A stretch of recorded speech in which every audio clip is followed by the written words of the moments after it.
Welcome to Pindar Poetry. We hope you learned something new. You begin by deciding exactly what you will and will not accept. Write it down so you can refer to it under pressure. Next, gather essential documents, ID, any proof of residence, finances, and emergency contacts, so you can act quickly.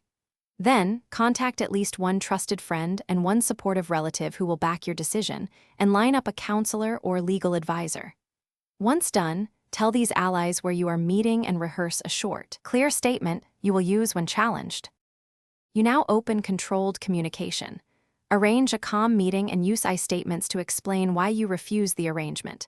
Propose specific alternatives like counseling or a delay. Meanwhile, research legal protections available in your area, what orders, shelters, or documentation you can file, and have that info available.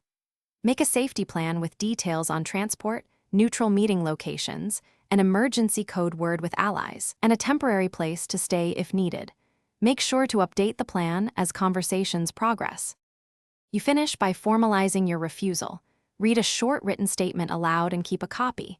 Take notes of meetings and who said what.